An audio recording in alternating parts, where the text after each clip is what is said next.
But in fact, most of the bureaucracy that exists nowadays is really a kind of neoliberal bureaucracy, which is a fusion of public and private, or is just plain private. It's corporate bureaucracy, which is essentially a means of extracting wealth from people. The very form that we have of capitalism nowadays is profoundly changed. It used to be that people, the money in Wall Street and the city, the big financial institutions, was essentially money from corporations that were actually making and selling things. Increasingly, it's finance. And we think of finance as like sheer gambling speculation, but really what finance is playing around of other people's debts.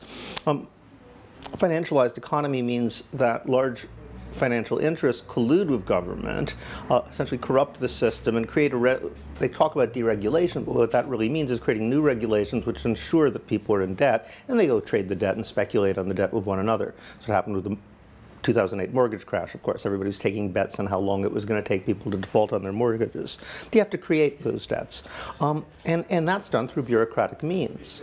And it seemed to me very ironic because it's almost like the Sovietization of the capitalist system. We used to talk about state socialism as being this incredibly stifling bureaucratic system, but it was also utopian because what they imagined was they were going to create a new man, a kind of human who would correspond to certain ideals, which were in fact impossible. This is a standard critique of utopianism. That you come up with an impossible standard for people to live up to, and then when it turns out people don't live up to it, instead of blaming your expectations, you blame them and you put them in the gulag. Now, it seems to me that capitalism is actually operating that way.